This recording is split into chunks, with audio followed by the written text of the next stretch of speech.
Welcome back to the Fallon Frequency Podcast, your go-to space for alignment, expansion, and that unstoppable energy. I am your host and mindset mentor, Fallon, and I am so excited to have you here.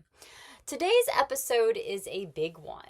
We are diving into something that so many of us have been taught, sometimes directly, sometimes through, what we see or silently absorb, that in order for us to succeed, we have to suffer. That the only path to greatness is paved with burnout and breakdowns and earning it the hard way. So let's go ahead and get into it. And what inspired this episode? I was on a walk the other day and I was, just doing my thing, letting my mind wander. And I was thinking about, this idea that we've been sold, that success has to come after a struggle.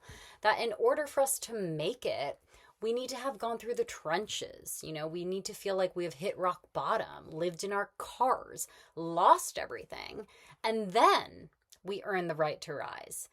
But honestly, I just don't buy it. I don't think struggle is a requirement for success. What I do believe is those that have faced deep pain or setbacks didn't succeed because of the suffering. They succeeded because they learned how to move through it.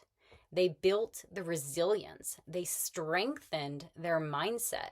So then when it came time to hold that vision, hold that energy, and show up as that next level version of themselves, they had the capacity to do it. They weren't successful because of the chaos. They were successful because they became unshakable in the face of it. So for me, I've always felt like this deeply connected to something bigger. I've always had this deep connection. And I truly feel like I've lived a really beautiful, blessed life and having, a positive outlook. And if I'm being really honest with you, I think that initially held me back in my first entrepreneur pursuit. Because I thought, well, can it really be this easy? It's like I almost felt like I needed to earn it, earn the success through that struggle. And then, as some of you know, a bit of my story, at the end of 2023, I lost my brother. And that was the most painful experience of my life. And walking through that grief, I could feel my capacity shift, my bandwidth for what I can hold emotionally, mentally, spiritually expanded. And I realized something really powerful on this journey, that I'm freaking more resilient than ever. I know how to hold the hard things and still move forward in alignment. So, now I'm getting daily wins. I'm taking aligned action, not because I've suffered, but because I grew. So here's my question. Do we really have to suffer to succeed? Or is that just a story we've been told and a story that's keeping us stuck, thinking that we're not ready yet? And of course, my answer to that is no. No, I don't think we have to suffer to succeed. I think we just need to build the internal strength to handle what we're asking for. And that strength can come from love, from clarity, from joy, from connection, not just hardship. We're rewriting that narrative around what has to happen before this big breakthrough of ours. Like this idea that we have to hit that rock bottom, we have to suffer before things can actually get good for us. So what I do think we need to do is we need to do the inner work. We need to stretch ourselves beyond the comfort to hold the strength and to hold that energy and that resiliency. But to suffer our way there, that is definitely not the answer.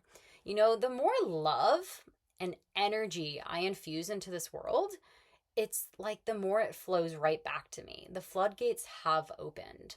And maybe somebody needed to hear this today, somebody who is doubting their own capabilities because they've lived a full and blessed life.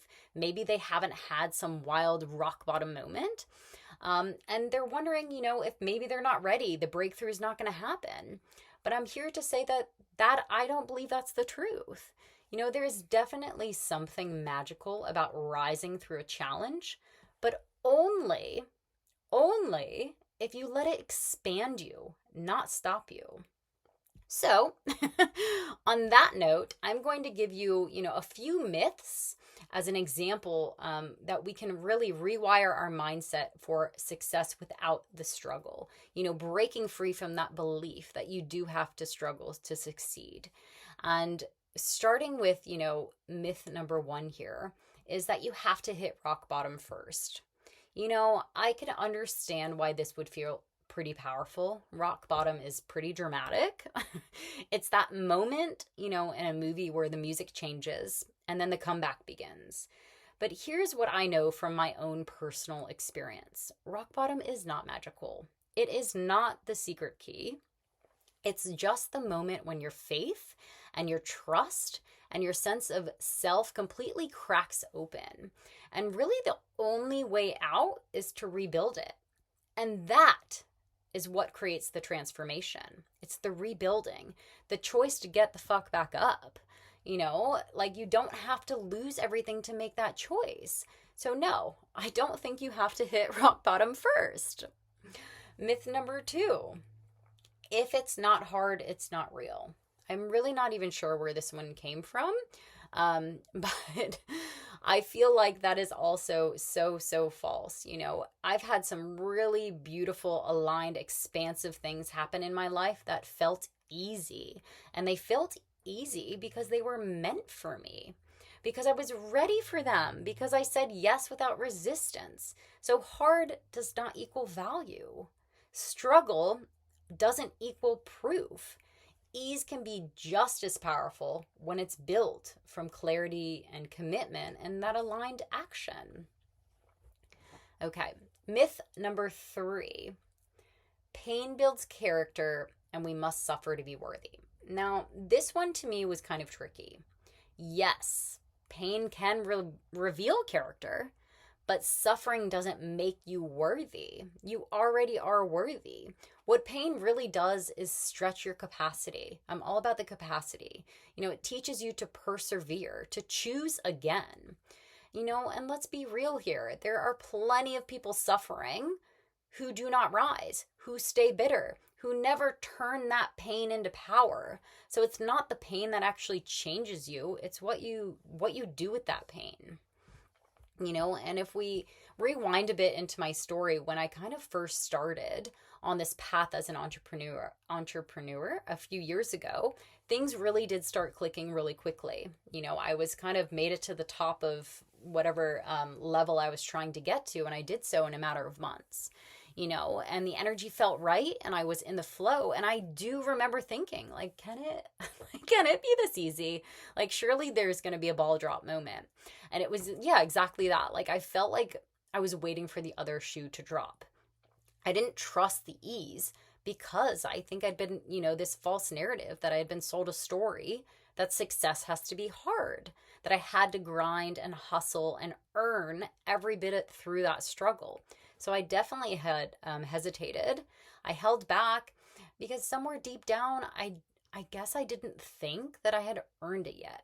I didn't think this because it's a narrative, a narrative that we all share, that society puts on us, and we just accept it because we don't know any better. And as I, just mentioned before, and some of when I lost my brother, my entire inner world changed.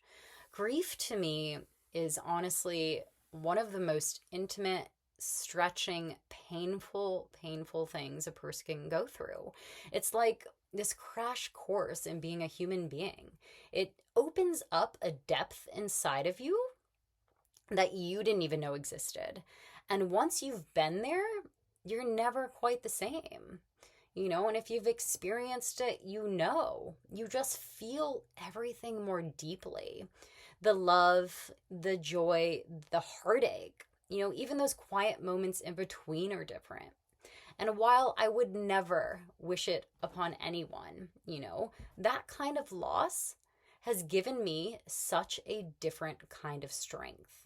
It has stretched my heart and not just my mind. It's really expanded my capacity in ways that I didn't even expect. So I don't think grief makes you stronger automatically, but I think when you're meeting yourself in grief and you're sitting with it and you're staying when everything wants you to run, that's building a different kind of strength. It grounded me in who I was, not what I did. I stopped needing to prove and I really just started being. And I honestly think from there has come my deepest up level. Not because I wanted it, but because, it asked me to sit in the fire and not run. I feel like before I was really operating in a very, very different energy. That proving, that chasing, that striving and performing. As you guys know, in the last episode, I spoke about people pleasing, and it's all of things that I were very, very good at. And I did see success. But that kind of energy is like you have to prove your worthiness for success. And the hard bit with the grief is that it stripped it all away. Like I found myself in the trenches. I felt like I was peeling myself out of bed just to have a normal day. It felt like an impossible feat at the time. And the thing is, during this whole, journey, I've had so many tools along the way. I had been in personal development for years. I'd worked in wellness and helped others through their own transformations. But when it came time for me to go through it myself, it was like the tools were there. I just couldn't reach them. Like my hand couldn't move. My nervous system was just shot. And that season of life has grounded me in my being, not just my doing. And that really has changed everything, not feeling the need to prove and just to really know, to really start trusting to myself, to surrender, showing up from a place of alignment instead of expectation. I feel like it reconnected me, like I said, not only to just myself, but to something so much greater. If we tie this back into universal laws, the law of oneness, it's that idea that I wasn't alone in this, like we're all connected at all times, and I wasn't being punished, I was being remade.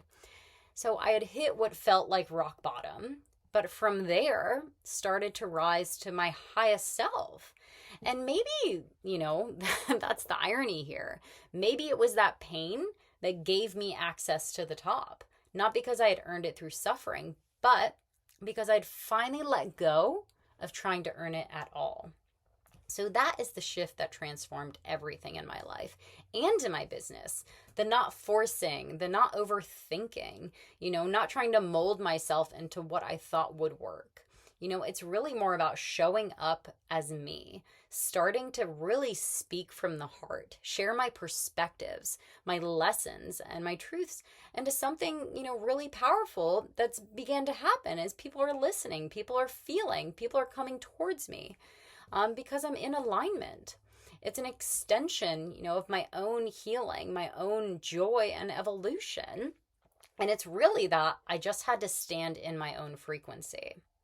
So what I'm trying to get at here is that you do not need to break down to have a breakthrough, but you do need to build an inner strength to hold what it is you're asking for. If this was an easy feat, everyone would be doing it. And not everyone is cut out for it, and that's okay. That's their journey. What I'm honing in on here is that breakthroughs in my mind can happen without the pain. So if any part of you has been carrying those old beliefs that you have to crash before you can rise, that ease isn't real, or that suffering somehow makes you worthy of something, I want to say to you that you are allowed to let that go. You are allowed to choose a different story. Because yes, growth will stretch you, but it doesn't have to break you. You really can build your capacity for more without the burnout. You can expand into success and joy and love and peace and power without sacrificing yourself along the way. And that strength, like I said, doesn't just come from pain. It can come from so many different areas. It's really about choosing that alignment over the pressure, holding yourself in the softest, but strongest ways possible as well. So no, you do not need to suffer to succeed, but you do need to expand your capacity to hold what you're asking for. Whether that be more joy, more peace, more support, more success, and you can do all of that without the burnout. So, from honoring your yes, even when the world tells you you have to hustle harder, because you get to expand into more and not just survive your way into that success. But the truth that most people don't talk about, if you're asking for more, whether that be more abundance or more visibility or more joy, more peace, whatever it be, more impact, you have to build the capacity to hold it. And that's not just about doing more. It's not about the doing more. It's about the becoming more, rooting deeper, strengthening your energetic foundation and expanding it from the inside out. So no, as I've said, you do not need to suffer to succeed, but you 100% need to stretch your inner framework so that you can hold on to the life or the business or the impact that's really calling you forward without that burnout. And that, my love, is exactly what I'm teaching in my latest masterclass, the Capacity Code. It is all about rewiring those old narratives and really building that internal bandwidth to handle those next level results and to handle them with grace and joy and, most importantly, sustainability. If this conversation really landed for you, if you felt something shift for you, even just a little bit, I would love for you to come find me in my DMs. You can find me at fallonmichaela.co. I hang out on Instagram most of the time these days. Share the link or just connect, because know that you're not meant to do this work alone. And you're not meant to suffer, but you're meant to rise. So thank you again so very much for being here today. Truly, it really means the world to me. If you loved this episode, go ahead and share it with a friend, leave a review, subscribe so we can get it out to more people that need it, and really tag me in your stories because I love seeing what has resonated. And know that you're capable of more and more than you even realize. And the way that you're doing it gets to feel good. So again, thank you so very much. It's been a pleasure having you, and I will catch you on next week's episode. Bye for now.